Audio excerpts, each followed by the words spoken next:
From the International Coalition of Sites of Conscience, and I'm a fill-in, as you can tell. But I'm really excited to be moderating a panel with practitioners, really, because that's in fact what I am. For those of you who don't know the International Coalition of Sites of Conscience, we're a global network of about 250 organizations, including Monticello and Montpelier, of historic sites, memory initiatives, and museums that connect past struggles to contemporary struggles for human rights and social justice. So we work with organizations around the world. One of our founding members, in fact, is a slavery site, Maison d'Esclaves in Senegal, that many of you know. So I'm really, really pleased to be here with this great panel. And so without further ado, I will let them they'll introduce themselves and we'll go in the order in the program. Okay, thank you very much. Go ahead. Good afternoon, everyone. No?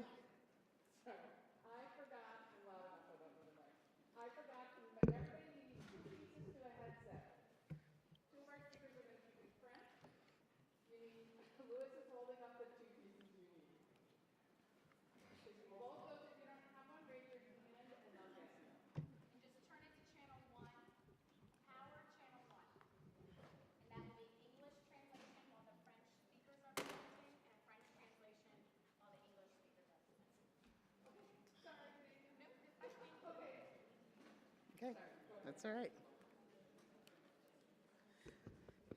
Usually when I start, I'm Haitian, so I have to do things the Haitian way. So when I say the words honor, please say the word respect. Honor, honor, honor. Hey, Bobo, thank you. First, I want to thank the organizers and UNESCO for inviting me here today, and to give a very special thank you, even though he's not here with us yet, to Ali Moussa and to Emile Gele Ahan Hanso, and to Gary Sandling. And I too am going to apologize for my bad English today. My name is Dowoti Desir. I am the chief of the Afro-Atlantic Theologies and Treaties Institute, but for the purposes of today's discussion, I am a consultant for UNESCO and their designated expert for the desk review. So I'm going to do my presentation in two parts. One is for more linear, and then for my concentric mind, I'm going to do a PowerPoint presentation. This conference, as you know, and of course the report I'm going to provide a summary of, comes out of a very, very long history that obviously started in 1994. But the scientific committee of UNESCO determined that it was important to have this kind of conference that analyzed the new interpretations and approaches to slavery. And in my report, I attempt to demonstrate that there has been a counter-narrative running parallel to the linear, socioeconomic, historic interpretations of slavery. I'm sorry, turn the phone off, please. Yes, the counter-narrative that runs parallel to the linear, socioeconomic, historic interpretations of slavery across the globe and the African Atlantic Ocean in particular. It raises a series of philosophical and ethical issues that stakeholders who are directly involved in the interpretation of slavery have to confront. It works to connect the work of sites and museums to broader issues in the built and natural environment as they impact memory, and encourages redress of issues faced by the descendants and other communities who are impacted by slavery.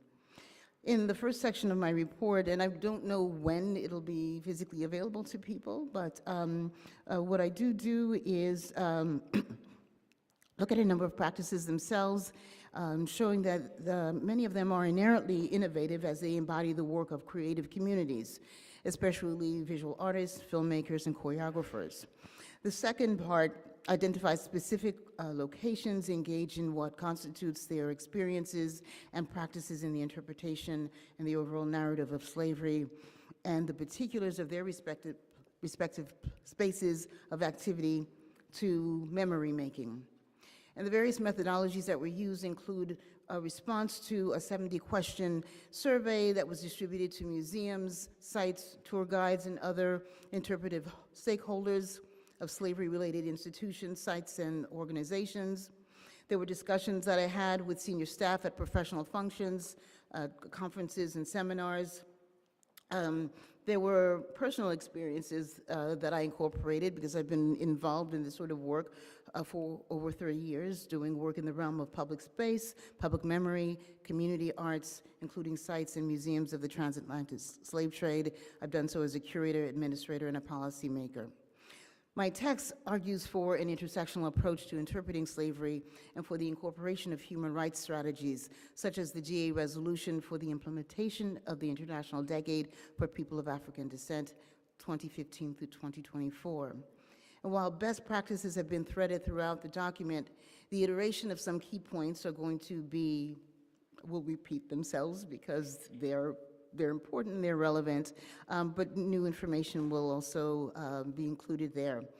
The report ends with a conclusion of draft recommendations for advancing the work of UNESCO, its partners, and those persons committed to shaping the narrative of slavery, especially in the built and natural environments. My theoretical framework is shaped by the scholarship of postmodern human geographers such as Edward Soja, Michel Rolfe-Trouillot, and Pierre Nora. And their focus is on space. I was so happy to hear one of the speakers earlier talk about space because I too am a space cadet. Social space is a radial, multi-tiered, multi-scalar concept that consists of a set of permissions and transactions, and it's foundational to understanding the experiences of slavery itself for both its victims and its beneficiaries. It shapes how sites are approached, how museums are organized, how audiences are targeted, and how data is collected and interpreted. Also, 2018 marks the 50th anniversary of the Black Studies movement. And both as a discipline, but also a kind of paradigm in thought and cultural production, it's critical to understand certain constructs that have come out of that particular discourse. So the very term slave trade within historic African experiences, regardless of their geographic locale, has been challenged by the scholarship of people like Miramba Ani, Ali Mazur, Malanga Karenga, and others. Instead, another word that speaks directly to the intentional destruction of African societies, of African material culture, of global intellectual formation, including the erosion of human dignity and the abuse of the physical body, has been identified by these scholars from the descendant community. Its linguistic origins hail from the community of African descendants directly impacted by the slave trade and this 400-year tragedy. Its origins is in the Kiswahili word of ma'afa. So that's a word we need to think about using. Within the human rights framework, there's another word or another concept that has been introduced to talk about the slave trade, and that is to give it a more accurate appellation called the transatlantic slave trade in captive Africans. So that's something else we need to think about. The references to the Ma'afa do not exclude, by the way, the oceanic, the trans-Saharan, or any other trade involving the trafficking of African persons. And as the new interpretations and approaches to unpacking historic African enslavement are articulated, I think the very language used and perhaps even the very definition of slavery will be altered. Now, with regard to the survey participants, I have a very brief description of what they've done. The details of their experiences are contained in the larger document. Now, I only have 7 people. I sent out over 100 surveys to organizations, museums, sites, individuals. And I think the fact that I only received 7 responses speaks to a number of things. Part of it is how much work we all have, how inundated we are collectively, that we don't even have the staff to take aside and do this work. For those of you who may have received the survey from me, I'm not going to apologize for its length. It's 70 pages, 70 questions rather, but it was intended to ultimately become a tool for your own use, a tool for your own self-reflection. So I hope, in spite of the fact that the deadline has long passed, that you will use it to help guide your policies and practices in the future. But the 7 organizations are the Colonial Williamsburg Foundation. Yay, thanks for responding. They recollect the narrative of slavery with historical actors combined with innovative exhibition and archival materials. Another really fascinating group or entity is the Great Dismal Swamp and Canal, right here in, part of it is in Virginia and I believe North Carolina. They connected genealogical information from a slave narrative to geographic space and established an international partnership with an African government in Zambia, specifically. The International Slavery Museum, this historic, the history of African slavery is tied to the struggle for human rights and its discourse and connected to contemporary forms of enslavement. The Kuro Descendants Union makes extensive use of drones, GSI, and GPS technology and collaborates with the direct descendants of their communities to tell their narratives. Monuments and Relics Commission capitalizes on intangible assets to forge heritage tourism agenda. The Musée d'Antiguan places curatorial emphasis on the role of slavery in the economic development of their city in Bordeaux and strives to create an immersive viewing experience for visitors. And then we have Le Monde Heritage Trust Fund, which utilizes advanced technologies and establishes partnerships with organizations with shared interests. So that's a summary of the 7 people who actually responded. I'm going to take a minute to, well, be more than a minute, to go to the PowerPoint presentation.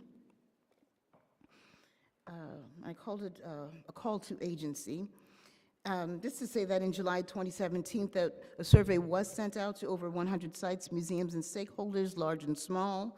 And some venues have a much broader history of African descendants to tell, such as the National African American Museum of History and Culture in Washington, D.C., which I guess is to your left. And then smaller venues such as the Mercado de Escravos in Lagos, Portugal. It was built in 1444. It's Europe's first slave market, and it's to the right. And I had the pleasure of going to these places and shooting them, by the way. But we also went to, or I went to places like Place Adjoso in Benin, and the Memorial for the Abolition of Slavery. So just to give you a sense of the variety that we find in the sites contacted, their approaches to presentation, and their capacity to maintain their sites are also quite diverse. I find that, for instance, in Place Adjovi, in Place Adjovi, in Benin, there was a much more organic, raw, irregular urgency to this piled rocks, set of rocks that you see in front of that small building.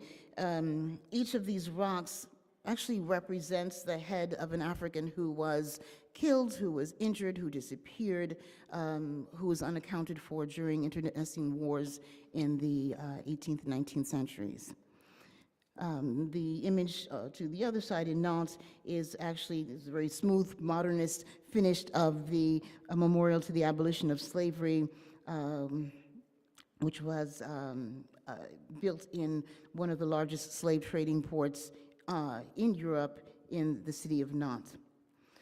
In my report, I found that there were several trends that were manifesting themselves. One is the assertion of human rights as a means of encouraging and building cultural equity and highlighting cultural patrimony.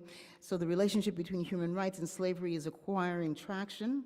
Another is the need for expanded real estate. The constraints of growing collections and audiences have led museums to find additional spaces for curatorial and public educational programs. Some sites indicated that they were looking for additional administrative space for greater operational efficiency. There are shifts in curatorial directives. Perspectives are being incorporated that utilize technology, scientific, and intellectual contributions made by Africans who were enslaved. And so this trend is something that is, again, growing, as well as something I find really quite intriguing, which are exhibitions that are rebutting to other exhibitions. Oops, it's me. Well, you can read. You see that there is educational outreach to develop a curriculum. This is really important to every institution or an organization across the board.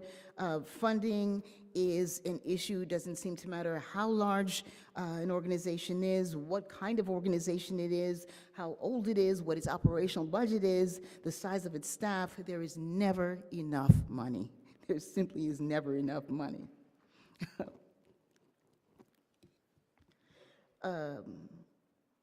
Other things that are trends include the use of new technologies. Organizations regularly name the importance of social media and digital technology in sharing the narrative of their particular venues and slavery in general, but I'm finding that none yet are making full use of the technologies that are available. The prices have gone down for getting, for instance, using Oculus Rift and 3D printers, but no one is using that yet. But I also feel that we have to take caution if we're going to engage using immersive technology, simply because there's a psychological aspect to it that needs to be addressed. A couple of us were talking at lunchtime, and we were unhinged by just the video that we saw of the young girl getting beat. So we need to think about the relationship that technology and psychology have in relation to one another as this trend emerges. Partnerships are something that are growing, and I think that will become the new norm for organizations working both within their own countries, with organizations that perhaps are not normally partners with them, museums and theaters, for example, diplomatic sites and museums, or diplomatic offices rather, and museums, those are some of the kinds of partnerships that we're seeing. There's a radial narrative that is now emerging, so a different reading of slavery is taking place that is multi-tiered, work being conducted by multiple stakeholders such as artists, activists, activist scholars, and the descendants of formerly enslaved persons, the descendants of the beneficiaries of African enslavement, as well as non-African persons contributing to the discourse through institution building and other means. Two other trends are the silence breakers, as I refer to them, in geographic locations where there has been silence and muffled tones in the narratives of enslavement, spaces breaking open with, for instance, the Qatari government and the Portuguese governments, and I'll talk a little bit about that later. And then universities, and the sheer volume of work that has been generated in the past few years it's like its own niche within the study of bondage and trafficking of Africans, and there are also potential solutions that will be found there. There are questions or recommendations in outreach, new technology, partnerships that have come up. I'm going to quickly go through some images. Keep forgetting about this. This is a van, for instance, that the Museum of African Heritage in Georgetown, Guyana uses to reach its communities, some of whom are hours away. And if you can see what it says on the truck or the van, education is the most powerful tool which you can use to change the world. And the image of Kofi, one of the early leaders of the revolts of Africans in the Americas, took that took place in 1763 is on their van. This is a shot of a gallery at Madison's Montpellier, and it's one of the manifestations of how technology is being used. And it's, in this case, it's quite an eloquent one with the use of flat screens that are arranged architecturally. Another is at the International Slavery Museum in Liverpool. This is one of the few museums that I found that actually tries to create an immersive experience. It's sort of hard to tell what you're looking at, but in the center of this theater is a pole that allows people to, maybe two people to sit. And there are these huge curved screens in the room that have these very powerful images of African faces and sounds that are emitted in the theater that, again, attempts to create an immersive experience for the viewer. At the same museum, they make extensive use of technology. You see multimedia, images, broadsides, paintings, video, as well as a diorama of sites at their location. The Bin Jalmoud House in Qatar has a series of moving images that are the photographs of enslaved persons in an attempt to give them a sense of humanity. This is the first and the only museum that speaks to the trans-Saharan and Islamic slave trade in the Mideast, but it's also connecting historic slavery in the region to contemporary slavery. Some of my concerns have to do with the environmental issues, how the deceased are addressed, and access to places. The ruins of the Ingenio de Bocanigua in the Dominican Republic is exposed. It was the site of the first revolt in the Americas in 1521. There's little or no signage to get there.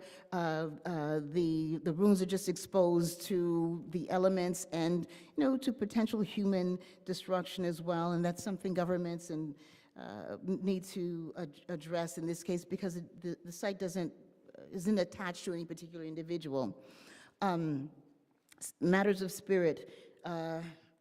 Burial grounds and cemeteries of African descendants are a complex realm and required its own set of discussions and issues to be raised and unpacked at some point, because this is a global matter. There are cemeteries everywhere, and I know the community is quite frustrated in terms of how to address these issues. We are looking also at an underwater piece in Martinique. And that's an interesting trend where there are sites that, memorials that are underground. So having access to these pieces, as powerful as they are spiritually, is a challenge to be faced. I'm just going to quickly highlight a few things that I found intriguing in my studies. One is the work of performance artists, someone like the Danish artist Jennifer Indlers, whose work Whipped Good was the result of a collaboration between herself and scholar activist Alana Lockwood. Jennifer took a white canvas with a whip, and she struck the canvas repeatedly, and then she handed it over to audience members. Which was quite a shocking experience for many of them as well. Some of the earliest approaches to new interpretations to slavery and its representation came by the work of visual artists like Harold Walker and Fred Wilson, both of whom have done work that speak to a kind of subversive truth-telling when it comes to the narrative of slavery. And if you can't tell what's in the middle of those silver teapots, those are actually slave shackles. Quickly, that's in Nantes, in the streets of Nantes, where community members are recreating a slave march. The draft recommendations will address these following issues: professional responsibility and bias in the built environment, cultural identity and privacy, stakeholder engagement, technology, and recommended aesthetics. And then I'm going to end with just some recent developments, because I would be remiss not to mention things that have happened just this month, including an announcement by the Portuguese government to finally build a memorial dedicated to the legacy of enslaved Africans there. And on March 7th, and I'm particularly proud of this because I had something to do with this as well, the removal of Antonio Lopez y Lopez, who was the biggest trafficker of enslaved Africans in the 19th century. The Afro-Catalonian community had a bill passed after years and years of dealing with legislators, and the monument came down just last week. And finally, we have something that happened on March 10th in the city of Baltimore, nearby, where we have gatherers there. The announcement of the removal of the Confederate General statue of Robert E. Lee has been taken down, and it's going to be replaced with that of Harriet Tubman. So there are changes abound. I think we're doing the work at the right time. We've always been doing the work at the right time. That's why we're all here today. But I do look forward to learning more about what each of you is doing. The report will be revised based on some of the things that we hear today and in the days ahead. And I thank you for your time and attention.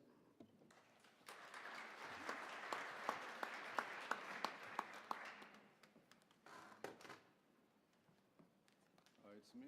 Yeah, you're next. Yeah. I'm coming.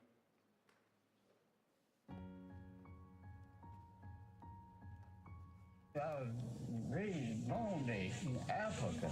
The white folks stayed in the north part of Africa. And they were the solely colored people in the south part of Africa. They put you up on a block and bid you off. They had trees, wooden trees, dug out, all about that long. And all of them, would get around that tree with spoons, such as like mush or soup or something like that. And all them children get around there and just eat out of that. It's made just like a hog pit, a hog trough, In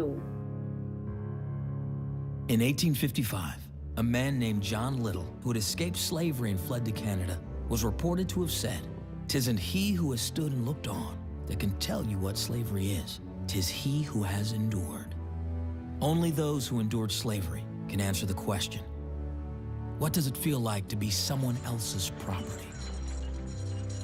The opportunity to learn from thousands of people who had endured slavery in the United States was almost lost. In the 1930s, President Franklin Roosevelt created the Works Progress Administration. My most immediate concern is in carrying out the purposes of the great work program just enacted by the Congress. A network of hundreds of agencies designed to put to work the millions of Americans who had lost their jobs in the Great Depression. One of these agencies was the Federal Writers Project. It employed writers, editors, historians, and researchers, more than 6,600 in number. Led by noted folklorist John Lomax, the Federal Writers Project was sent across the country to record the histories and experiences of everyday Americans. In 1936, the Federal Writers Project, or FWP, had an active African-American unit who took it upon themselves to interview former slaves. They sent these interviews to the Washington office for editorial comment in March of 1937. John Lomax and his associate director, Sterling A. Brown, immediately realized the importance of preserving the story of slavery as expressed by its survivors. The formal collection of slave narratives in this country began on April 1st, 1937, and ended in the spring of 1939. At that time, almost 74 years had passed since the end of the Civil War on April 9th, 1865. The majority of the former slaves that the FWP interviewed in the 1930s were children at the time of emancipation. For the most part, their stories recall their time spent in slavery as children and teenagers. These stories provide us a glimpse of the heroic efforts of millions of individuals held as property in the United States for hundreds of years. Their voices reveal the strength, spirit, and endurance of the people who were enslaved and forced to provide the free labor that built the foundations of this country. The statues you see around you represent these former slaves as they were at the time of their emancipation, children. Whitney presents the stories of these children as told in their own words. Read them on the Wall of Honor, which records the names of 354 enslaved individuals held in bondage on this very property. Read their words in the Gwendolyn Hall Allée, a memorial field that names and honors over 100,000 individuals held in slavery in Louisiana before 1820. Remember them in the Field of Angels, which records in public for the first time the existence of over 2,200 children born into slavery in St. John the Baptist Parish. The tour that will introduce you to this property is the story of the lives of the enslaved workers based on the recollections of those who endured and who shared the stories of their lives as children in slavery. The children will tell you their own story. Their words will help us all understand the strength, spirit, and hardships of those who endured slavery. Welcome to the Whitney.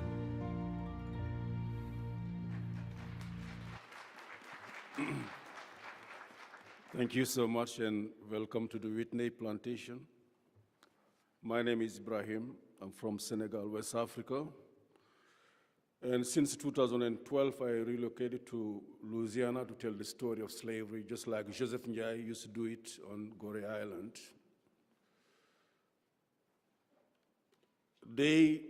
This museum here is deemed the first ever in the United States focused on slavery.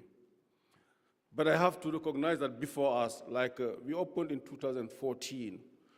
20 years before Whitney, some started. We have a sister here, Kathy Hambrick, the founder of River Road African American Museum.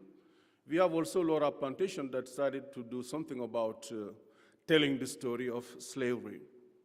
Maybe we took it to another level, and I really encourage you to come and share our experience.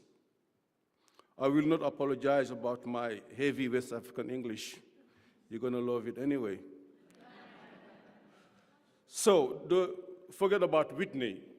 That name was put on this plantation only in 1867 when a carpetbagger went down south and bought 3 plantations along the river, and including this one, which was called the Heidel Plantation. Heidel, the founder, came from Germany in 1721. He was among thousands of other Germans who were recruited by the French Company of the West Indies to become settlers, not enslaved people like the Africans. So thousands of them were brought over there, and they were settled somewhere along the river from the outskirts of New Orleans all the way to the boundary of St. John the Baptist and St. James Parish. That's why that part of the river is called the German coast, La Côte des Allemands in French. Heidel, after the death of Ambroise Heidel in 1770, of course he became very rich. He was very poor when he came in. He owned only 1 pig. By the time of his death, he left behind a workforce of 20 enslaved Africans and their children called Creole, because they were born in Louisiana. He became very wealthy because the Africans who were there produced indigo for him, the cash crop of 18th century Louisiana. But also they have people who had many skills, including the rice growers who were selected from West Africa and deported to Louisiana. And also the first cowboys ever in that part of the country, mostly Fulbe or Fulani in the Arab language. After his death, the plantation fell under the control of his younger son, Jean-Jacques Heidel, Haydel. Jean-Jacques Heidel is the one who really took the plantation to an industrial level. He's the one who built this house with money from the indigo, and later he raised it and improved it with money from the sugar. This is another view of the big house. They have very elaborate decoration inside. But you see, all of this is not the focus of our tour. We dedicate only 10 minutes to the house, and the tour lasts about 90 minutes, and it is hard to really do it on time. This plantation is designed to be a museum of slavery, period. Even in the big house, we focus on the domestics who were there washing, ironing. Some were weavers, spinners, seamstresses, and even midwives, making life comfortable for their masters. And we also focus on the cooks over there. Those black hands in the pot. This is the kitchen. It is a detached kitchen, and it is deemed the oldest detached kitchen in Louisiana. Here too, we talk about the contribution of the Africans to making, not only to building the wealth of this country, the foundation of the wealth of this country, but also contributing tremendously to the making of American identity and culture. And Louisiana is special. When you say blues, jazz, rock and roll, Iziko, jambalaya, gombo, all of that started right here on this plantation and from something that the people brought from Africa. So this is the entry of the kitchen, the slave cabins. Unfortunately, most of them were destroyed. Only 2 have survived. At the peak of the plantation, we had 22 slave cabins on them, or on the plantation, and well documented, 22 slave cabins for 120 people who were enslaved there, including very skilled people like there were masons, bricklayers, carpenters, blacksmiths, coopers, but also the vast majority who were field hands, nègres de pioche, nègres de hache, this and that, working every day from Kensi to Kensi, except Sunday, and at the pace imposed by the whip. This is another view of the slave cabins. We have also maybe the #1 collection of sugar kettles in this country and maybe the world. So this is the ownership of the plantation. You see from Ambrose Heidel, who bought this plantation in 1752. Before that, he had a very little plantation down in St. Charles Parish, and then he moved up the river and bought this plantation. And John Cummins, the current owner, bought it in 1999 from the Formosa Chemical Company. I met him in 2000. That's my African name. And he asked me to be the director of research, and we've been working on it since 2000. He has the money, and I have all the skills. And when you ask him, when did you start building this, this museum, he used to say $10 million ago. Now he's over like $14 million ago. Yeah, this is totally 100% private. But we are moving to another status. We are moving to become a non-profit organization, the Whitney Institute. Okay, so this is a church that was donated to us in 2001. This is one of the very first churches built on the river. It was a Baptist church. This is the entry of the church, and over there we have the Children of Whitney. The video did explain to you why we have these children over there, built by an African-American artist, Woodrow Nash. It works. And we tell people, we tell the story of slavery through the eyes of children using the slave narratives. You know about them, but most Americans don't. And it works. Okay? So this is the Wall of Honor, where we have all the people who were enslaved on the Whitney plantation. This is another view of the Wall of Honor. We were visited by our ambassador of Senegal. We also focus on the lives of the people whose ancestors were enslaved on the Whitney plantation, like Victor Heidel and Celeste Becknell, who were married after slavery. They were partners before slavery, and they raised 10 children. These are the ancestors of all the black Heidels of Louisiana, including those who conquered City Hall in 1978. This is the Heidel family. You have Sybil Heidel in the middle, and her husband, Dutch Morel, became the first mayor of New Orleans in 1978, and their son in the middle over there became the third mayor of New Orleans, Mark Morial. He's now the president of Urban League. Alley Gondli Midlo Hall, where we honor the memories of all the people who were enslaved in Louisiana, and we use the database built by this lady. She's a historian. I think everybody, or almost everybody, knows about Gondli Midlo Hall. And next we have the Field of Angels, where we honor the memories of all the children who died in slavery. This is another view of the Field of Angels. We use a lot the work of artists.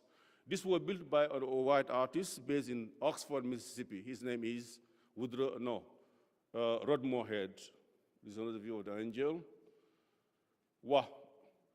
We have, this is, the video didn't mention this memorial. It was just finished last year. It is dedicated to the 1811 slave revolt, which happened on the German coast, the largest ever in the United States. Even people of Louisiana don't even remember this.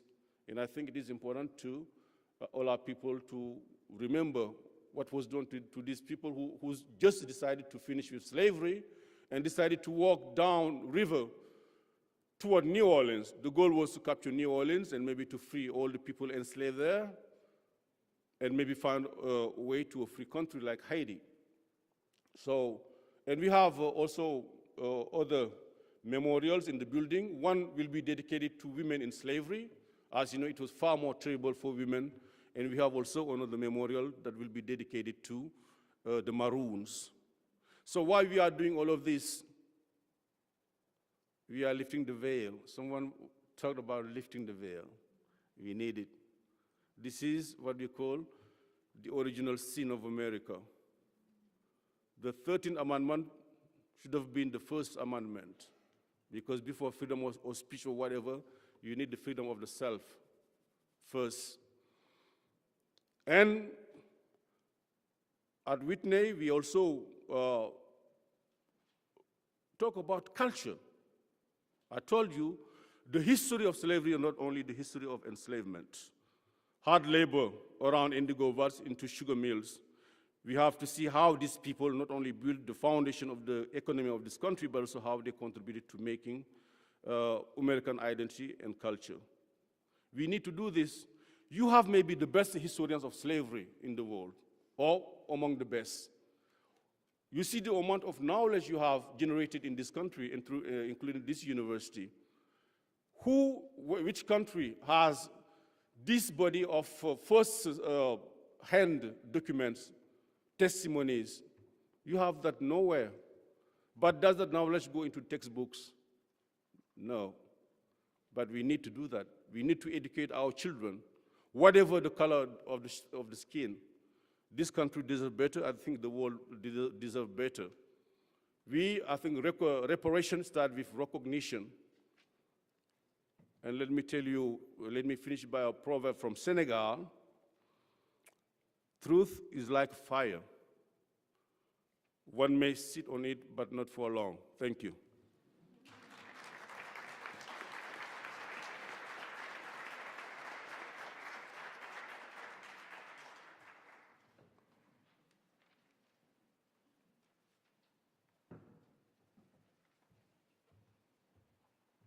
Good afternoon, everyone. It's a great pleasure and honor for me to be with you today, and I wish to both thank and congratulate the organizers of this conference. It is food for the soul. First slide. I'd like to talk about November 2017, when for the first time we were able to document and inscribe on the UNESCO Memory of the World Register this item, or a similar item, which documented a slave chant dated 1770s. It was a chant that had been recorded by Dr. William Dixon as he passed by field workers singing about their condition, their total knowledge of where they stood in the fortunes of society in Barbados and in the land, and their inability to escape this. This document and this song will now form part of a recording which we then intend to take and place in the schools to recover a certain memory. But this is not the first time that Barbados has paid attention to documents. In 1950, the director then of the Barbados Museum demonstrated a new awareness in addressing the deficiencies through the institution's acquisition policy. And the focus was on the need of the council at the time to obtain relics of slavery in the form of slave chains, yokes, etc., for the museum, that it was presently sadly lacking in, that there were no relics obtainable locally, except for a few documents, such as what I recorded earlier. And the success of that endeavor did lead to an enriching of the exhibitions of the time. But it was an enrichment that was somewhat restricted when you looked at the expressions of concern and consideration being advanced by both those who were willing to donate documents and objects relating to the African heritage of Barbadian people, and those who were critical of the lack of ability to see Africans in Caribbean museums. So in one statement by Lady Gilbert Carter, she speaks about her decision to leave a collection of African artifacts collected by her husband to the Barbados Museum, but that on consideration, now that she'd been informed that Nigeria was starting a new museum, that she felt sure that the Historical Society will waive this and let it go to Nigeria as it came there. She said, I sort of thought that Mr. Shilston, then the president of the society, was not anxious to have it. He rightly stressed the idea that the Arawaks were the only heathens which should interest the colored people in Barbados, and that they should be encouraged to forget that they were brought over from there against their will. And then there are other statements. The American activist, William Patterson, visiting Jamaica at the time leading towards the acquisition of federal status for the Caribbean, he also investigated and interrogated the exhibitions in the then 75-year-old Institute of Jamaica, and spoke about the fact that the black man has a place in the Institute of Jamaica as a slave, as a freedman who is a faithful servant to the economic rulers, as a subordinate to his technical advisors, as a backward and subservient figure. His culture is presented to him in terms of what those who rule think best for themselves. Historian Elsa Gavaya, 2 years later, in 1959, developed an exhibition, the first time an exhibition in a Caribbean museum focused in a very different way on how history of the West Indies should be presented. And she spoke about the need for the fact that some will say that amongst such people, meaning Caribbean black people, history has stood still. But perhaps it would be better to say that in them, history lives and will speak to us if we listen. And she later goes on to say that shame about the past too often fills the space that should be held by knowledge. Knowledge of the past must play its part in our liberation from the bonds of the past. So that is the kind of background and context in which we then see the development, or the lack of development, I should say, for the next several decades within Caribbean museums. Because this is a context where, while there was accrual of objects, accrual of documents, accrual of images reflecting slavery, yet they were not collected for that purpose. They were collected, as William Patterson says, as a reflection of instruments of power, images like the ones that you see here reflected. He speaks about, in his visit to the Institute of Jamaica, I looked in vain for a portrait of Cudjoe, the mighty warrior for human freedom. I was referred to a history written by a sympathizer of those whom he had conquered. Cudjoe was caricatured in it, and you can see the caricature here on the right. Perhaps out of revenge, I looked in vain for a picture of the English gentleman humbly signing the treaty forced upon them by the Maroons in 1739. Similar image on the left. I wanted to see pictures of Taki, slave rebellion, of the Maroon War of 1796, of the revolt of slaves in 1831. These historic events which give character and substance to the culture of the Jamaican. The presence of the branding irons and the iron cage gibbet on stage largely pointed to a criminalization of the black population. Patterson opined that on the walls are pictures of contented slaves and their benevolent masters. This gives no evidence of those who bore the brands of slavery and made of those a badge of honor.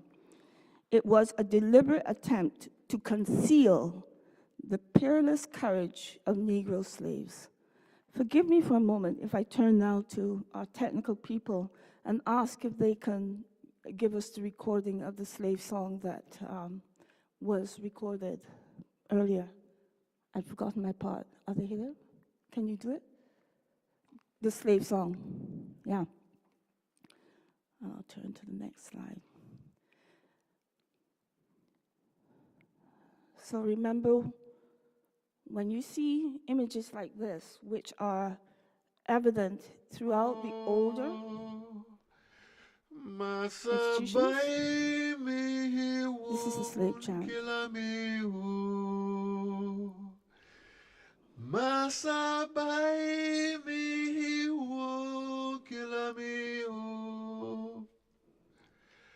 For he killed me, he shipped me regular.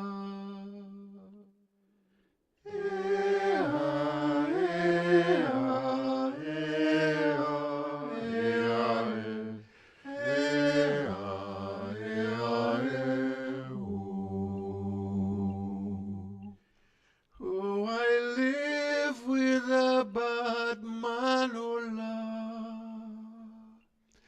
Oh, I live with a bad man, oh Badaboo. Oh, I live with a bad man, oh Lord. For I go to the riverside regular. Thank you. Ladies and gentlemen, keep in mind that is the voice of the enslaved in these fields, these happy fields, these very beautiful fields of enslavement. And why do I speak to these particular images? I feel there's a certain point here that I must raise, because I was very struck by Patterson's reliance on portraits and images and its various forms, and that noting that even today there's still very much a tendency amongst art histories of the region and art historians themselves to dismiss as merely decorative, tropicalized images of exotic people, such as found in the 10 views of the island of Antigua, in which are represented the processes of sugar making and employment of Negroes. Why do I say this?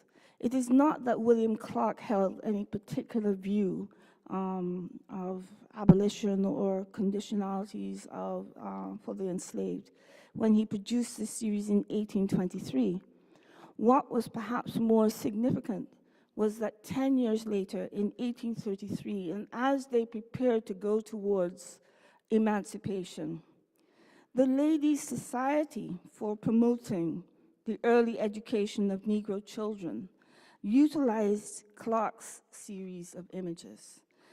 The images which they used to promote early education for Negro children. You see, it's a matter of culturing. It's a matter of preparation. They were preparing Negro children to be happy and contented as apprentices to continue in this situation for another, well, it was proposed for another 10 years, but it lasts for another 4. So that is the backstory of the kind of images which we continue to utilize as merely decorative. There is an underlying story, and then there is another underlying utility of these images, which is not really properly recognized and treated within the art histories and even the art historical canon of the Caribbean, and which continues to be sidelined into colonial art histories, representing a certain form of amnesia, I think, amongst even our populations and populations in general today. I turn now to look at this artist, Agostinho Brunius, very briefly. And Brunius has also been accused of being merely decorative and very beautiful tropicalized images of people. But I want to remind you of what you saw earlier. If you look back at these images, who are these people? And if you look forward then at Brunius's people, these are persons with faces. These are persons who are fully human height. These are persons who have histories, who have memories. There are some, including the image on the right-hand side, which reflect a particular episode in the history of the Maroon population in this island. So it is dated, it is timed, and it is documented that this is the Maroon chief with his 5 wives. It is not just a tropicalized image of a random group of people. It is a history. And Brunius, I have to say, was quite conscious of that. Brunius was trying to present to you, trying to show his audiences that this was a culture that had creolized, that had developed a civilization of its own. It was a civilization that he married into. He married a mulatto woman. He married and had children. He left the Caribbean once after he arrived there in 1761. He went home once to produce a series of images, and when he returned, he never left the Caribbean again.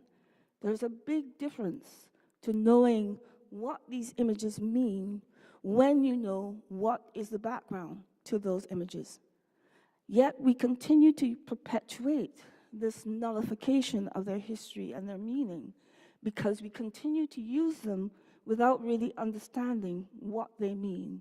They're used to fill gaps in books about the history of Caribbean slavery. They're even used to fill gaps in the books of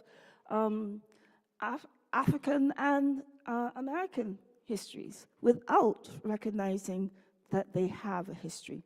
I want to end with looking at these portraits of portrait prints from the 18th century when we come then to full figures, fully named and acknowledged individuals. I do not want to pretend that these individuals, one of whom on the far left is William Unsa Seseraku, sold into slavery in Barbados, rescued by his father, but it's not an uncomplicated story because he went back to a heritage of an African slave trader.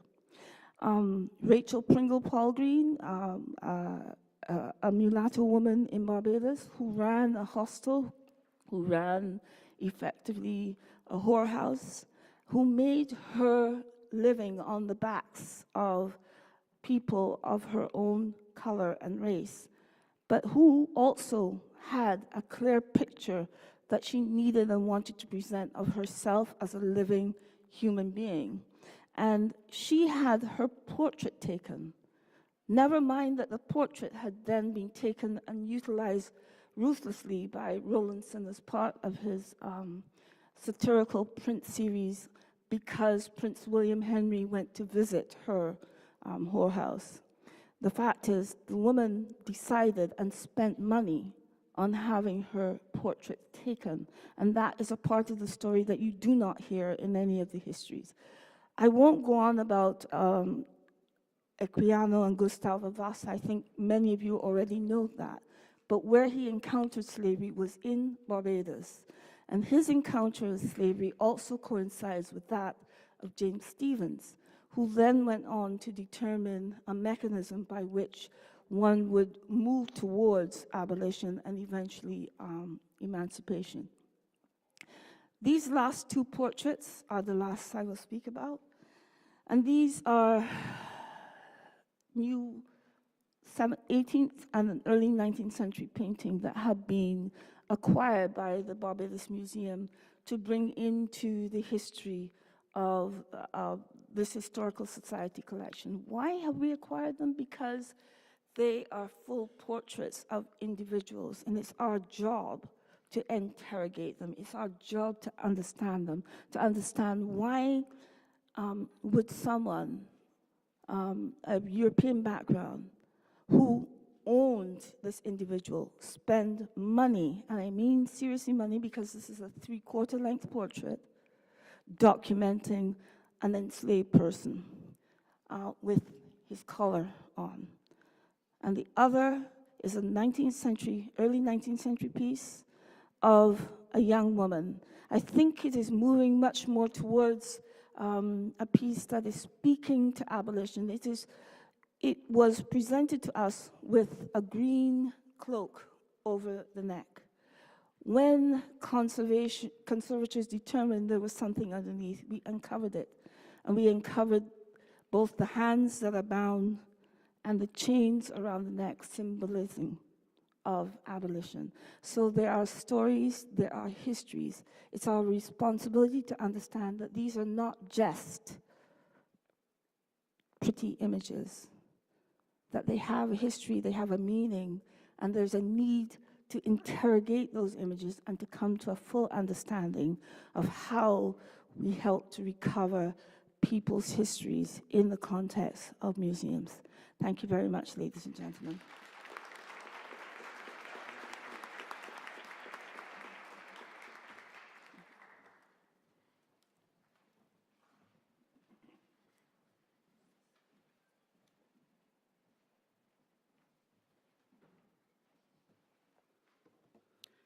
Good afternoon. My name is Paul Tichmann. I'm from the Iziko Museums of South Africa, and I will be speaking on the Iziko Slave Lodge Museum. Let me begin just by thanking the organizers for the honor of being at this conference. Now, the Slave Lodge Museum is a very young museum. It was actually launched in 1998, so I guess our amnesia runs a bit longer in South Africa. Okay, I hope, do I press the green? Oh, right. Okay, so this is a building that was originally built by the Dutch East Indies Company in 1679, and it served as a slave lodge until 1808. And during this period, there were over 8,000 enslaved people, and these were so-called company slaves. People brought to do the work, and in the words of Jan van Riebeck, the first commander of the fort at the Cape, to do the heaviest and the dirtiest work. But in this building also were kept convicts, people who'd been sentenced by the Dutch East India Company, brought to the Cape, Khoi women suffering from what they called venous disease, venereal disease, and strangely enough, there were also people referred to as lunatics. So the only time that as a white person you could be on the same level as a slave was if you were mentally unstable and represented a threat to society.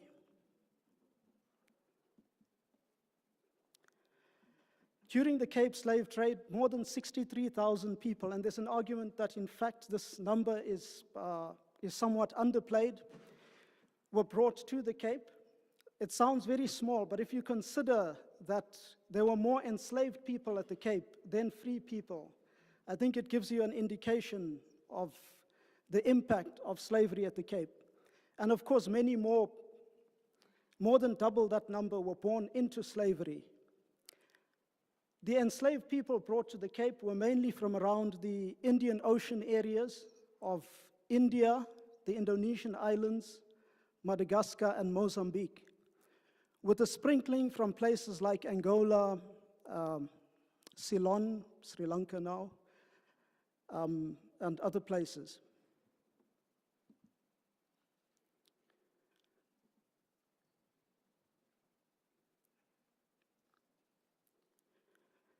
Now, the impetus to have this building serve the purpose of telling the story of slavery at the Cape came partly from slave descendants, the December 1st movement. And the Reverend Michael Weeder was quite blunt. This building had from slavery, from a slave lodge in 1808, it was taken over by the British colonial government, who transformed it into the offices of the colonial government. Later, it served from around 1812-13 as the headquarters of the Cape Supreme Court. And in 1966, lo and behold, it was actually transformed into a museum, the South African Cultural History Museum. But a museum that actually said very little about slavery. It was a museum that, of course, this was the height of apartheid. It was called an Own Affairs Museum, a museum that talked about the history and the culture of the white people of South Africa, the descendants of the Dutch, the descendants of the English, and slavery, of course, was forgotten. There was just a passing reference. And thanks to then this impetus from the descendants of slavery, as well as some museum people who felt that it was time to really address seriously this issue of the dark past of slavery at the Cape, as well as UNESCO with its slave heritage route. And actually UNESCO provided some funds that made it possible to set up the first exhibitions in the slave lodge. The theme of the lodge is from human wrongs to human rights. And the idea is that this gives us an opportunity to focus not only on the narrative of slavery, but also to address the legacies of slavery. How has this shaped the society we live in today? And of course, it's the usual link that comes to mind quite easily is issues of race, racism. But of course, it goes much deeper than that. And it goes right down to the divisions that we have today between the rich and the poor. And so we look at this range of issues, including issues of xenophobia, human trafficking, climate change, global warming.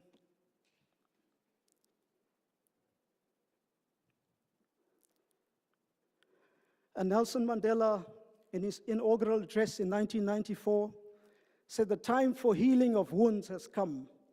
The moment to bridge the chasms that divide us has come. The time to build is upon us." And we believe that as museums, it is our role to be involved in that process of nation building, of social cohesion, and of course, of healing. And if you just think of some of the disgraceful things that have happened, we've gone through the violence of slavery, colonialism, apartheid, and we've emerged as this rainbow nation.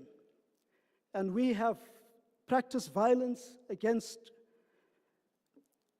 economic refugees from places like Mozambique, from the very place where people were brought to the Cape as slaves, the very place where later on people were brought as migrant laborers to work on the mines. And this thread that runs from slavery to apartheid, some people argue it's a ridiculous link to make. But if you consider the very first people to carry passes were slaves, this system was then used to control the movement of the Khoi and the San, to force them into wage labor. They were forced off the land.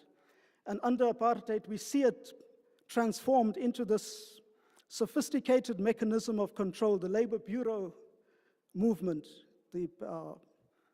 where entire people have their movement regulated so that they become a source of cheap labor. And so bonded labor is one of the themes that one of the legacies, in fact, that we still deal with, that comes out of slavery.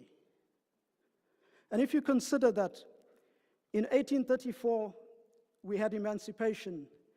1838, we see as the real period because of the apprenticeship period, which was really just a farce. And a few years later, you have the British bringing in the Masters and Servants Act.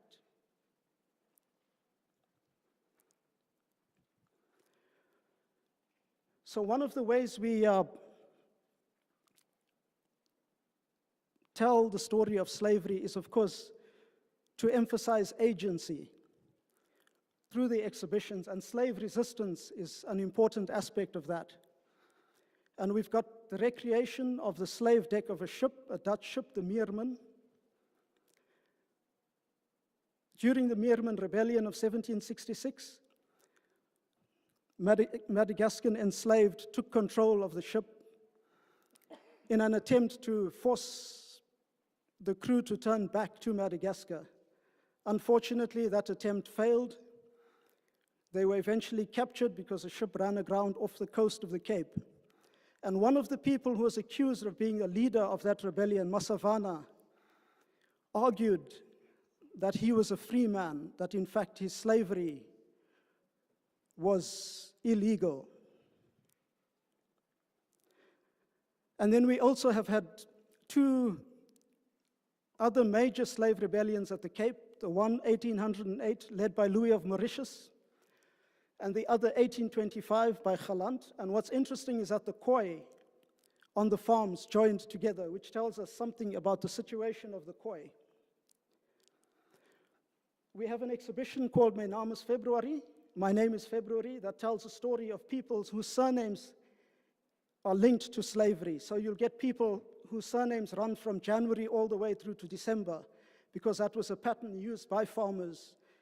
A batch of slaves would be bought in January, they would be January or January. I'm going to do some rapping here now. And then, of course, we also talk about how slavery has shaped the cultural landscape. Guma music, so Die Tweede Nuwe Jaar, the Cape Town Carnival, which comes directly out of slavery. The language Afrikaans, of course, which is a language linked to slavery. No accident that it was called Kombuis Nederlands. Kitchen Afrikaans. Singing Freedom is an exhibition that looks at freedom songs and really tells the story of how the struggle for South Africa was not just about color, how people from a range of groupings, a range of organizations came together across the continent as well, and within the international community.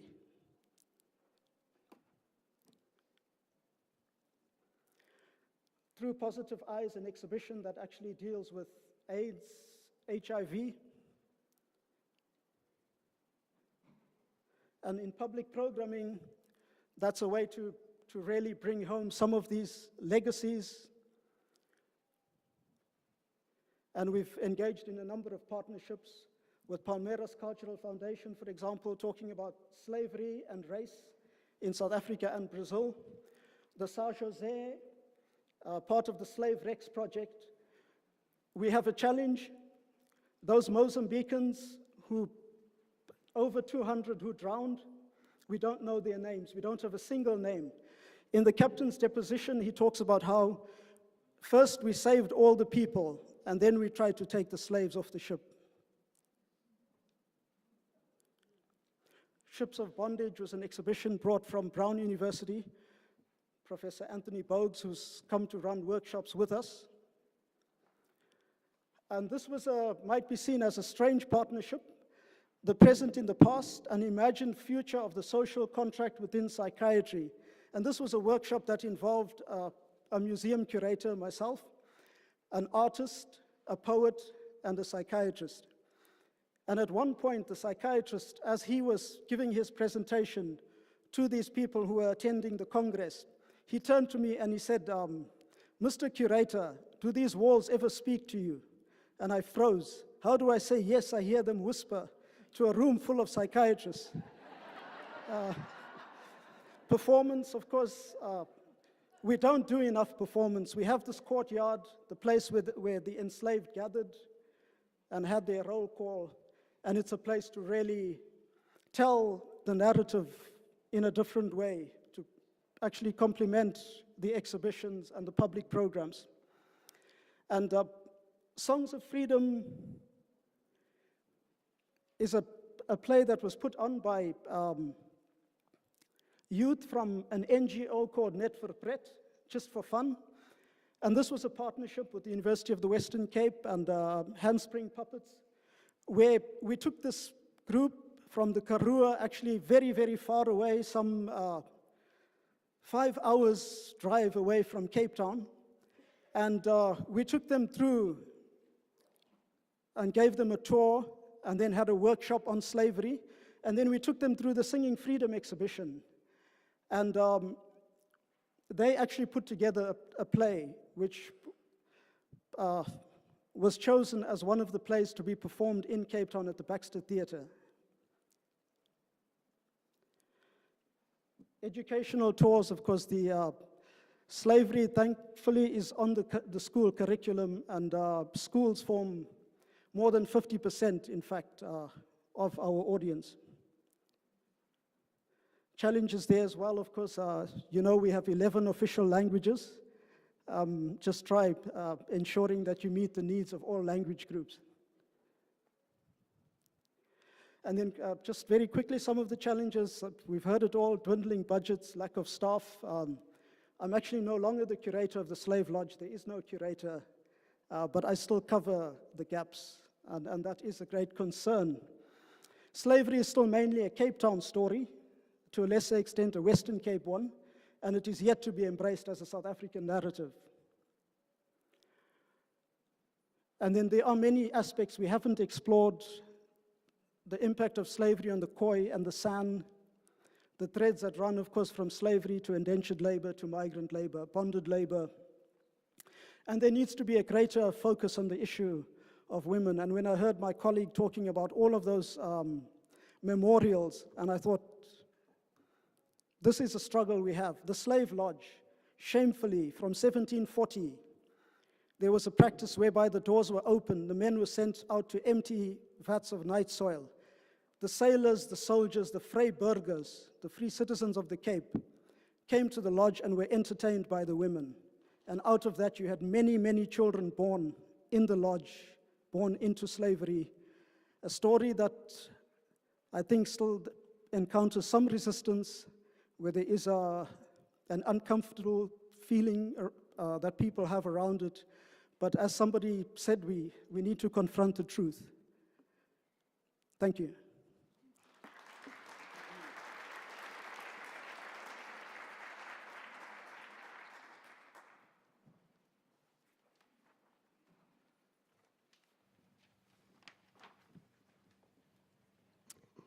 Good afternoon. Good I could speak in English, but I think I have to be quick and precise. So it will be in French. It's good sometimes to hear some French. You have nice casque on your ears. Let's go. Alors, je suis le conservateur du musée Victor Schoelcher à Pointe-à-Pitre, en Guadeloupe, qui est un musée public qui appartient au département de la Guadeloupe et qui, comme son nom l'indique, a été fondé par l'abolitionniste français Victor Schoelcher, que vous connaissez probablement pas, mais qui est évidemment très connu dans les anciennes colonies à esclaves de la France, comme la Guadeloupe. C'est donc le plus vieux musée de la France d'outre-mer. Vous voyez une photo à gauche qui montre son état pratiquement à sa création. Il a été fondé en 1887 par le don que Victor Schoelcher a fait à la Guadeloupe d'une partie de ses collections privées, qui étaient donc des collections de beaux-arts, de tableaux, de sculptures, de bronze, etc. Et qui n'était pas du tout un musée voué à évoquer l'histoire de l'esclavage ou des abolitions. 100 ans après, c'est un musée qui a acquis une collection qui permettait essentiellement iconographique, qui a permis de parler de cette histoire, et c'est le premier musée en Guadeloupe, le premier lieu dans lequel on a vraiment parlé de l'histoire de l'esclavage et qu'on a essayé de montrer d'un point de vue pédagogique. Aujourd'hui, ce musée, comme vous le voyez à droite, fait l'objet d'un projet d'agrandissement. Donc c'est un musée qui, à la fin de l'année 2018, sera 3 fois plus grand qu'il n'était au départ. It will end up being 3 times larger than the origin. Please come to the inauguration at the end of 2018 in Guadeloupe. And I will speak to you of the project, what we would like to do with the museum today. So here is the extension. The pink part is the new part of the building. We would like to have new spaces for new exhibits, places for conferences such as this one here today, to renew the proposals of the cultural interests of this museum and historical. The museography will be concentrated on the life of Victor Schoelcher, his role as an abolitionist, but also to show through his very unique path how he took on the question of slavery a bit by chance, which after 20 years of work, this ended up with the abolition of slavery in the French colonies. We see a variety of objects of fine arts, as Alissandra mentioned earlier. There's an interest of renewing the iconography on the history of slavery. We've seen the paintings, the drawings that were shown us that need to be analyzed, decrypted, with a view from the historian point of view, but there are also works that sometimes, like is in Barbados, can be acquired and allow us to go into this slave society in a deeper way. To the right above, there is a pastel drawing that was acquired by the museum that was made in Guadeloupe in 1768. It shows women of color who are carrying trays, fabrics that show they are active, that they work, and they are represented within an architectural form of the windows, such as the people of the great families, white mostly, were usually portrayed. So this was a new way, a typical way of showing people of color. So it's important to decrypt this, to decipher. We also find archaeological objects. The Schoelcher, when he was 24, decided to take on study trips to study slavery, not just in the French colonies, but British colonies, Spanish, Dutch, and his voyages will also take him to Egypt to compare Christian slavery to Muslim slavery. He also traveled to Senegal, because the revolution of February 1948 forced him to go back to France, where he was able to have slavery abolished a few months later. The artifacts that he brought back from his trips are witnesses of his travels, but also of the realities that he encountered of slavery coming from the different countries and islands.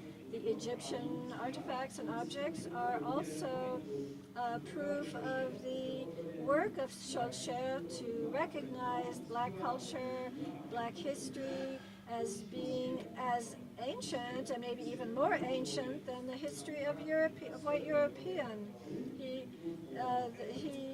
was not the first to bring this up, and others would bring up this idea of the Black Egyptian empires who were precursors of the African civilization.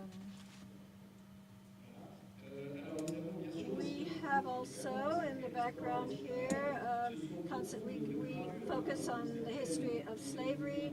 Many of these paintings, we also have documents. Above on the left, you see a drawing that was made of a home in Guadeloupe that represents an overseer and a slave. We call this a slave who works in the sugar fields, and that shows the daily reality of slavery on the people who live there. All of these documents, this entire collection, we have about 2,000 iconographic documents. Here we see a picture of the future museum on tablets, on multimedia, that will allow us to go further, to have more knowledge, more understanding of the context of their creation, and have a critical look as well of this iconography. Objects. We also have artifacts. We have not spoken much of the artifacts coming from the slavery period. As Alissandra said, it's difficult to obtain these objects that have quickly disappeared after abolition. Here you see objects that were collected, some of them by Victor Schoelcher in his travels in 1840 through the Caribbean. Some come from Guadeloupe, from Martinique, other islands of the Caribbean. Schoelcher did not give them to Guadeloupe, but to Paris, the Museum of Man, Musée de l'Homme. And then Schoelcher, the museum had these objects brought back to Guadeloupe that had been hijacked. We had them brought back, about 50 objects that were collected from the Caribbean, and that show how Schoelcher, through his travels, collected material that are witnesses of the time. You see a necklace. We have seen all of these chains that the Maroons often had on them. And this is the only one that is conserved today in a public space in Guadeloupe. You also see wooden objects, a very large spoon that was made by slaves in Martinique. And on the left, you see the lock of a slave cell that is connected to the work that we can do in Africa. And that is the work. It's similar to work of locks that are still made in Africa today. So these objects are witnesses of the continuum throughout time and space, and this shows the work of the slaves. Here is also a slave a neck brace. It's the only type that they're pieces of metal that are twisted around the neck of the slave. It's the only one of its kind here. So this is connected to the iconography.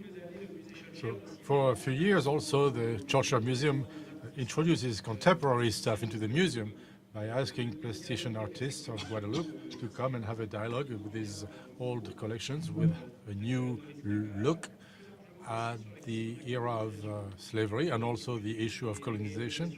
You can see some of the achievements that were made during this session that we called the carte blanche. They are original creations made for the museum, and they have a dialogue with the old artifacts. So that brings me to talk about the opening that the museum must have towards what is being done currently, like the various cultural expressions, all these forms of immaterial heritage. Of course, music has occupies a large space into this We talked about the groka, the art of playing drum and dancing. That's been registered as immaterial heritage by UNESCO, and also memory sites that we talked about. The museum was initiated an operation.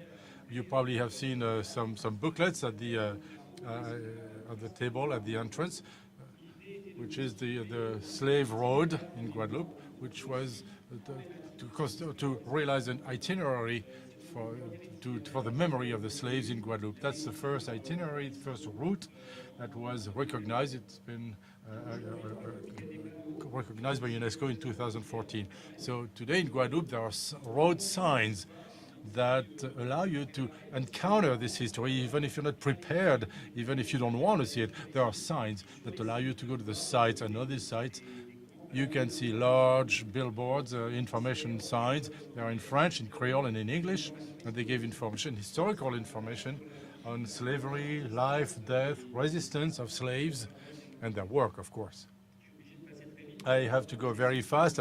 This is where these sites are distributed, just throughout the archipelago.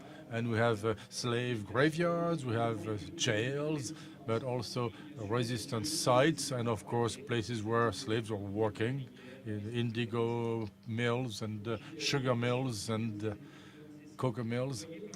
So here are some of these sites. We can also give value to heritage that is endangered, that disappears, because there's not a particular attention that is given to these sites. There are places, there are complicated places to preserve, but also you have to mobilize the interest of population on these sites, because they are markers for painful history, but they need to endure so we can teach future generations what slavery was. And I would like to conclude on that with education. We work a lot with classes, with the school classes. You can see to the left, for example, when they're doing digging in a slave graveyard recently, we brought children so they could discover live with the archaeologists the findings of these digs. We also have a plastic arts workshop. We work with indigo. We made sheets, data sheets, to allow teachers to go to the sites and talk about history to the children, because the textbooks are not enough. Very often they're not very rich as far as the history of slavery, and we have this heritage around us and we want to share it. And I'll close on that. We started an operation, Schools of the World on the Slave Road, and there's a blog. You can write down the address, you can go there, and it allows you to face the experiences of school children across the world that are working on this issue of slavery. So, for example, when they visit a site, they will be able to post text. So they're always in English and in French. They can post text, videos, sounds, of course, to report the experience they had, or a concert that they attended. Today, it allows us to bring together 4 continents that are involved in this history of slavery, and I hope that in the United States, it's still not the case, but I hope that in the United States, if some teachers are listening to me here, we will be able to have partnerships to be able to have exchanges on this history, but also the very extremely rich cultures that were born from this painful history. Thank you very much.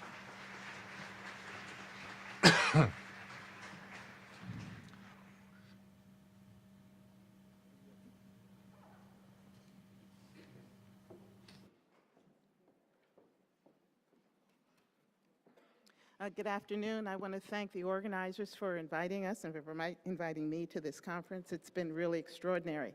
My name is Cheryl LaRoche, and I am the principal investigator for the Hampton Ethnographic Assessment Project. Hampton is located in Towson, Maryland. It is 10 miles north of Baltimore. I am here today to make a case for Maryland that it should be separated from Virginia, and that it should be looked at in its own terms. Remember that Maryland has the second longest engagement with slavery after Virginia. And so I think that we really have to begin to think about this site from the lens of a state that is a borderland state, is what Maryland is often called, but it is in the heart of slavery. So we were hired, we were asked to come and look at Hampton Plantation, and if you go to the virtual tour of Hampton, this is their homepage. It will laud the riches and the artifacts and all of the materiality of slavery that comes out of Hampton. When you look at this, there is no mention of slavery on this homepage.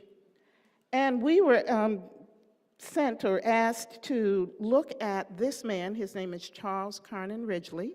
He is the 15th governor of the state of Maryland, and while this is not a presidential site, it is a site of high government involvement in the state of Maryland. Upon his death in 1828, as we see so many times, he manumits more than 300 people that he had held in slavery. We were first asked to only look at these 300 people that were manumitted and to track their descendants into the 21st century. But we argued successfully, to give ourselves more work, that we should really look beyond just him and to look at this man. This is Captain Charles Ridgely II. Everybody's named Charles or John, so we have to give them nicknames. He is a sea captain, and of course my first instinct was to think that he would have been a slave trader. As we looked more deeply into his records, however, we find that he is an importer and an exporter. He is making his riches not off of the enslaved themselves, but off of the products that they produced. So Maryland, again, when you think about slavery, and you know that in this room you're thinking about rice and cotton and indigo, let's back up and think about Maryland. We're talking about flour, we're talking about tobacco, and we're talking about iron. So this sea captain owned the ship, Baltimore Town, that came out of Baltimore Harbor, that sailed down as far as Roanoke, picking up all of the goods that were slave-made and shipping them to London, in exchange for which he brings back all of these artifacts and riches and goods that are coming out of the UK. So he is not participating in the conventional slave trade, triangular trade, but he is doing what people in the North are doing. He is the commercial factor. He is in between. He has no middleman.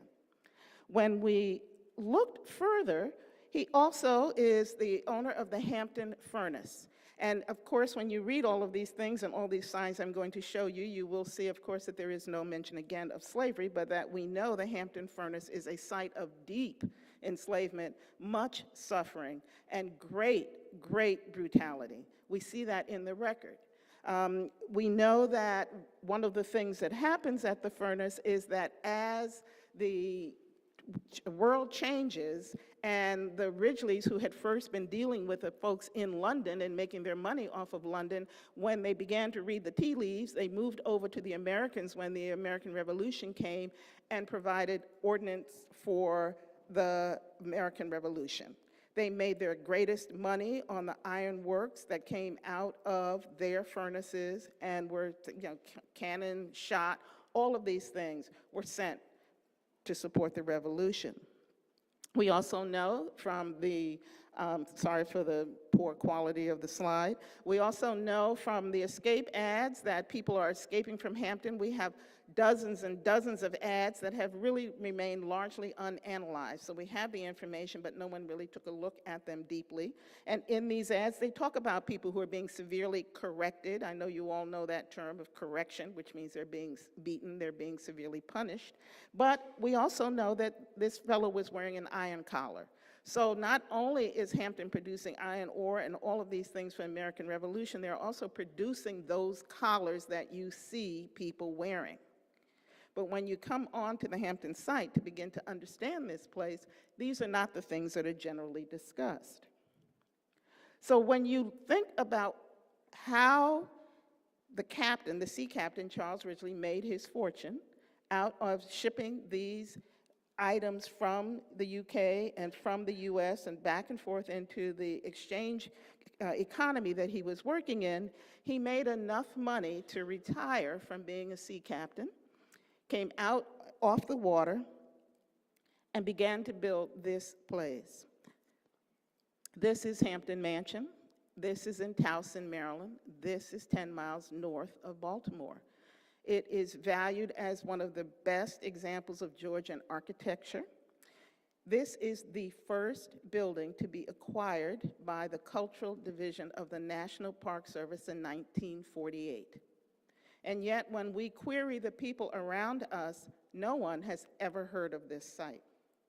The people in Baltimore don't know about it, the people in Towson don't know about it, and we have been hard-pressed to find almost anyone who can put together 2 coherent sentences about Hampton. And yet, this was a site that was in the Ridgely family for 7 generations. When you go, this is what you see, a site of incredible wealth, wealth that sustained this family for all of those generations. And yet, this is a park ranger, Anokwele Asamefo. She is in period clothing. She does the heavy lifting on the interpretation of slavery at this site. If you go on a day where she is not there, you may not even hear the word slavery uttered out of the mouth of any interpreter. So we're looking at the wealth that was generated by hundreds of people held in slavery. You can see Eliza and the harp, one of, all the paintings. I could just, the paintings, the silver, the china, all the entrapments that that the labor of enslaved people made possible are all in this house. We know that they also helped build the house, and yet the interpretation of all of these things is scant. She comes through, she does a marvelous job, but most of the discussion about slavery is generally not done there in the house. You know that if she's not there, these are the kinds of things that you're going to be seeing and talking about, which many of you have gone through many homes where this is the case. I'm not telling you anything new. The Ridgeleys owned 25,000 acres. And one of the reasons why they have been able to not do some of the analysis that we would like is because the mansion site now only sits on 62 acres. So much of the cruelty, much of the horror of slavery, which the horror of slavery is not a concept that's going to be talking about at Hampton, but the horror of slavery is occurring in these other 24,000 acres. And these are the places that no longer have the hallmark of slavery associated with them. We now have developments and McMansions and all these other things on the sites, but the trace of slavery has been gone. And I'll say this about my home state of Maryland, it has been masterful in erasing slavery from its landscape, from its history, from its memory. We can't even put together a coherent discussion about plantation slavery in the state.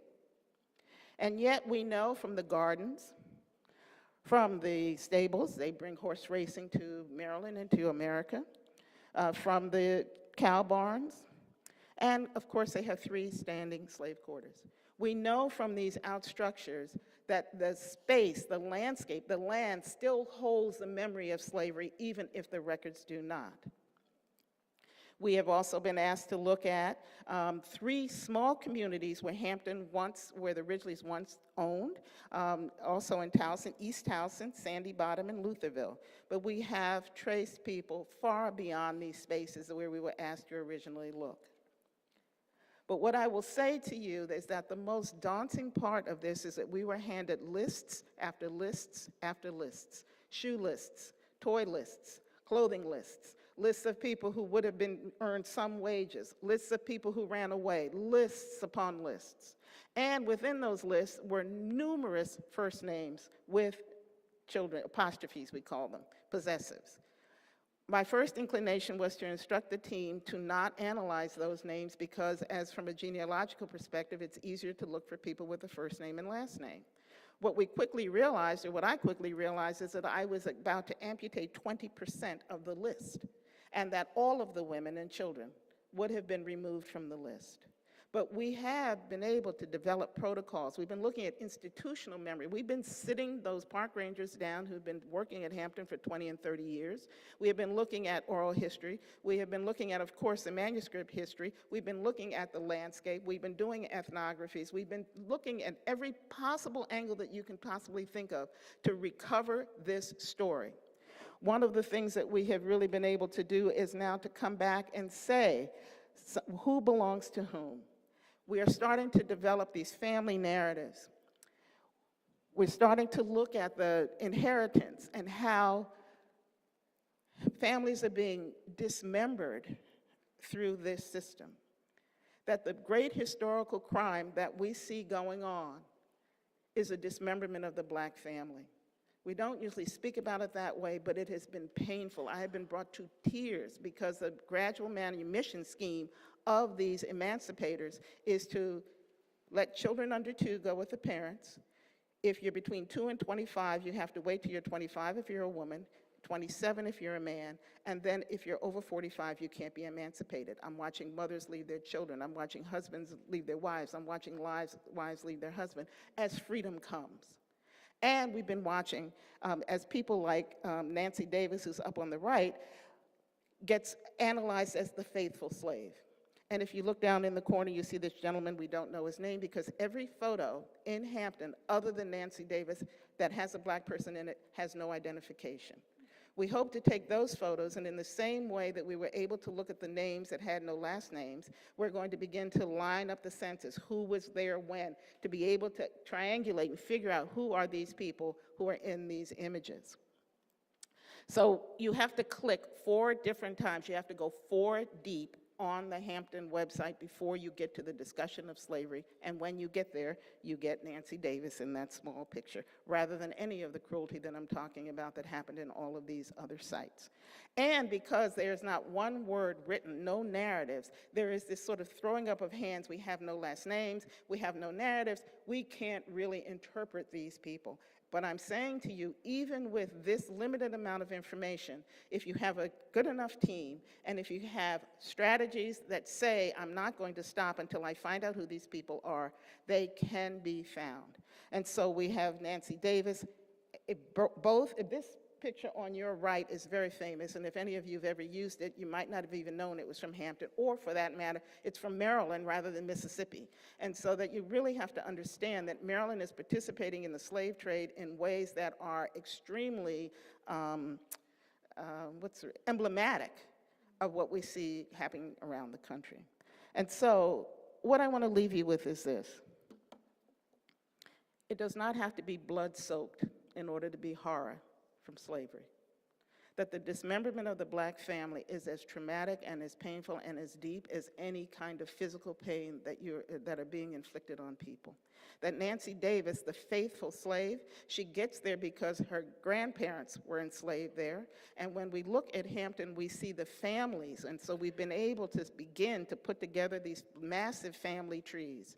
And what we see is this insidious mix of people who are dedicated to their families, who stay together, who have many, many, many children, who are born in slavery, who help the slaveholder perpetuate slavery on the site.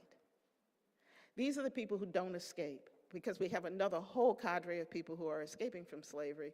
But to say to you that the Black family and its dismemberment, and now with us trying to reconstitute that Black family, has been our work at Hampton.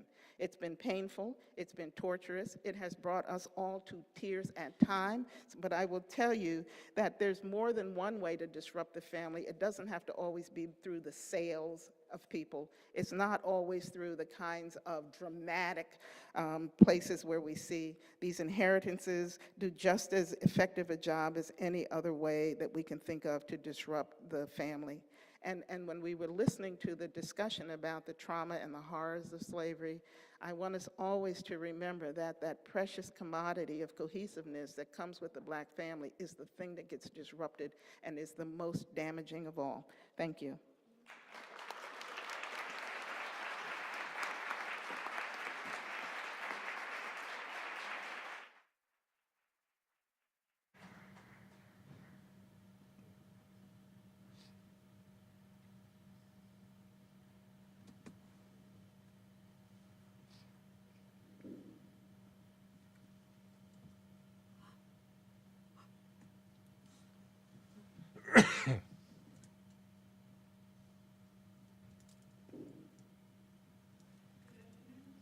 Bonjour, bonsoir. Je suis Nelly Smith du Centre national de la recherche scientifique. I'm at University Je Paris suis 4, and I collaborate since several years to the UNESCO project, The Slave Route. It will be faster for you and for me if I speak French, so I apologize, but I shall speak. So, the representation of abolitions of slavery and their tomorrows, it's a challenge. It's a museographical challenge. I chose this theme and this issue for two main reasons. The founding character of the periods of abolition and their tomorrows on several decades and up till today, and the absence in most cases of museographical elements related to abolition of slavery, to procedures, precise procedures, and also its tomorrows and the implementation of freedom statutes, especially in the Caribbean. I know it's different in the United States. So what about the recognition of the safeguarding and the transmission of the testimonies related to these periods of abolition, when the policies of forgetting of the past that were implemented were very efficient?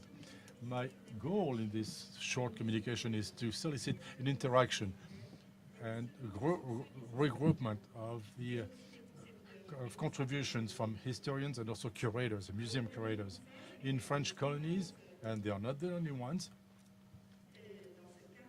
In this case, policy, so-called, to forget the past, also social reconciliation that was promoted and implemented by the Republican administration as soon as freedom was proclaimed in 1848, in parallel with the strict policy of social control, an implementation that was made easier in the French colonies by a lack, a documentary lack. No testimony, no transcription of slave narratives, or the new frees, as they were called, exists. Another observation: the implementation of this policy that was using especially the media, the schools, the religious leaders. Among its main effects, we have to talk about manipulation of history. So the development of specific history and long-term consequences for what we call the collective memory, and also the historical research and teaching. So what can be the issue, the museographical issue faced with abolitions of slavery and the colonial hidings? These challenges raise many questions. Which artifacts from the time of abolition have been kept? What are those who can be kept and shown? What is the strength of the myths about these periods? What were the links between museography and commemoration, faced with the dilemma between history and memory? The same questions are raised about resistance of slaves and how to estimate their roles that was so very determining in the abolition process. I'm showing images that are less well known as the others. There are some maroons there. They are kept in 2 French museums. And finally, what history the museums can still put together from the available heritage. And I would like to close with this picture. That's a knife from a maroon's knife, which Victor Schoelcher has brought this back from his trip, his most important trip to the Caribbean. It's some kind of an abolitionist investigation that he made. This knife of a maroon was brought back by Schoelcher, was donated as Mathieu Dussauge. It was donated to the Ethnography Museum in the 1880s at the Trocadero. Then it was placed in the Museum of Man and also the Quai Branly Museum, and it's found its place back in the Schoelcher Museum in Pointe-à-Pitre in Guadeloupe. It's one of the rare testaments, concrete testaments about marronage in these French colonies. So what is the relationship between museum and abolition? It's an incomplete story, of course. Some questions can be raised. The suppression of the slavery and its tomorrows. Could that be subject that cannot be represented? What are elements of response to this question? How can we show the abolition with all the parade of mythical images that have been with it with time?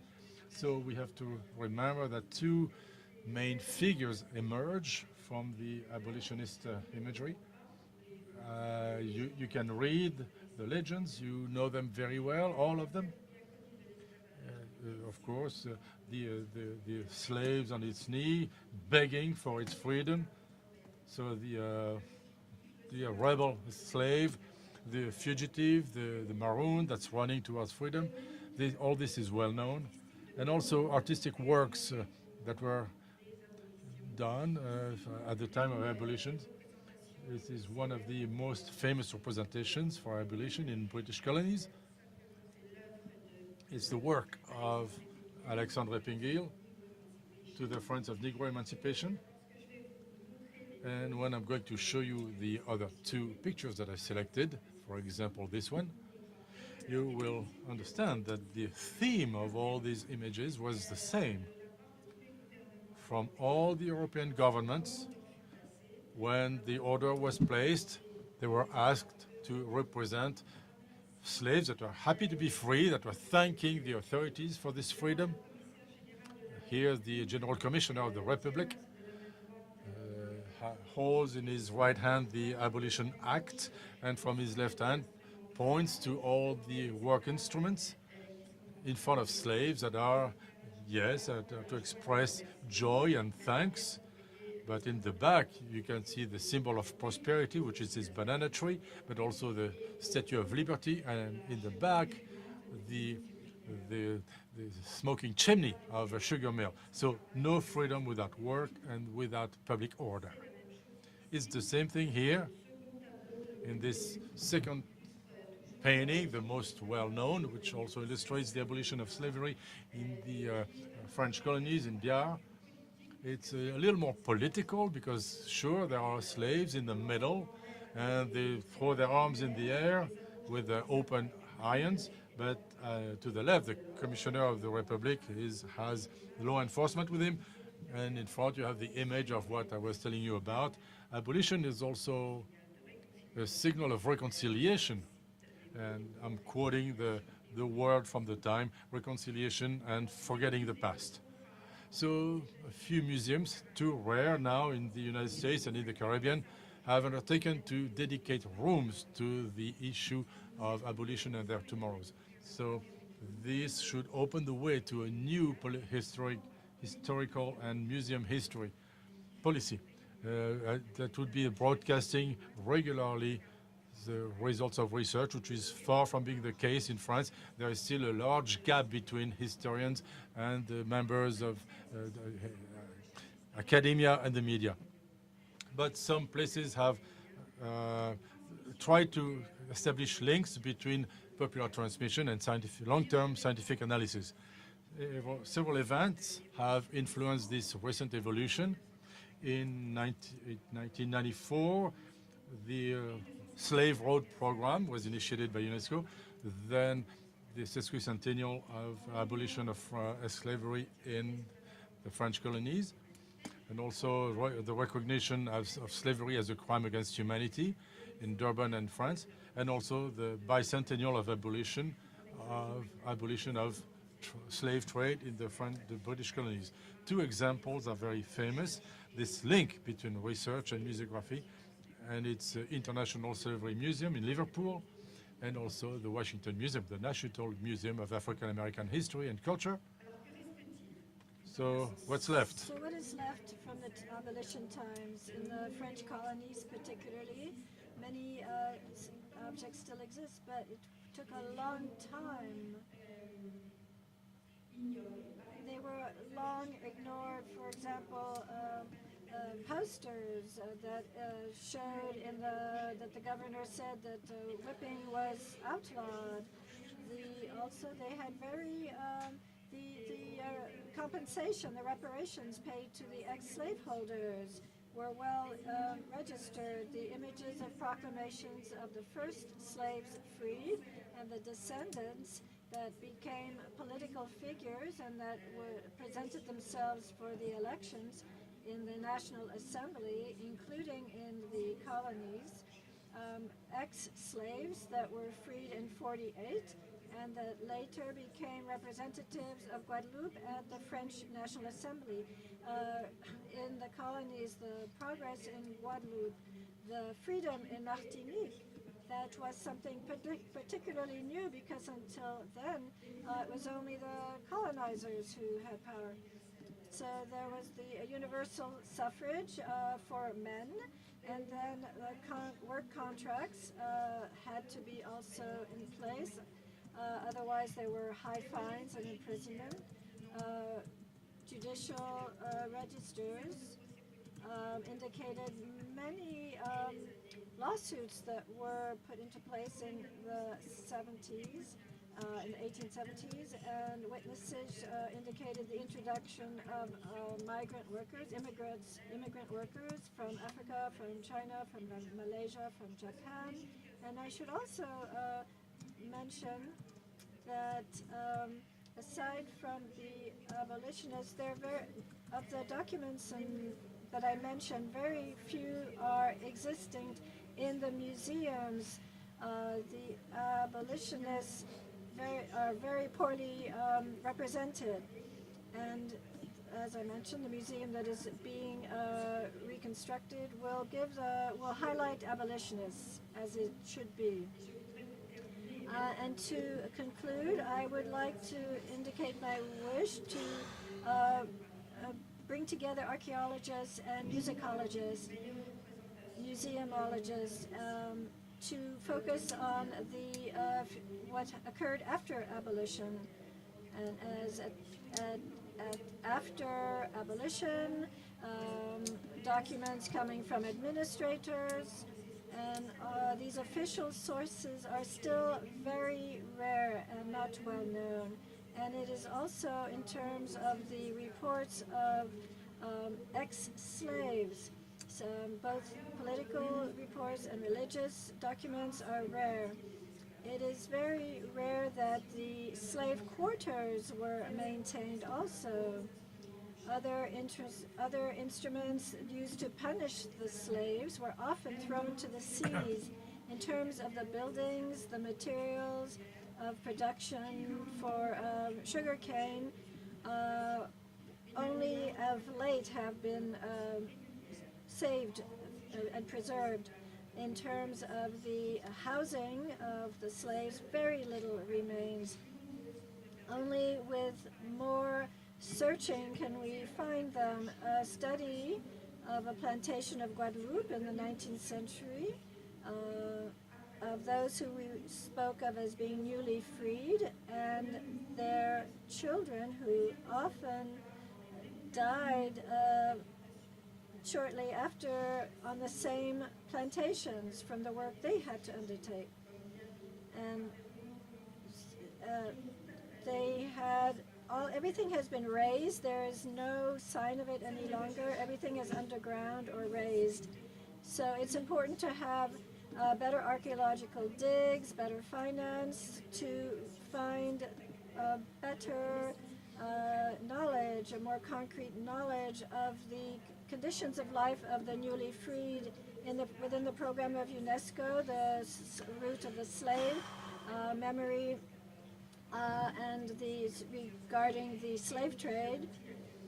We would like to reach the objective to have these, to conserve these artifacts and to conserve this legacy and this heritage. A guide just was published in November 2007 for the conditions of Île Maurice as well. Thank you for your time. Thank you.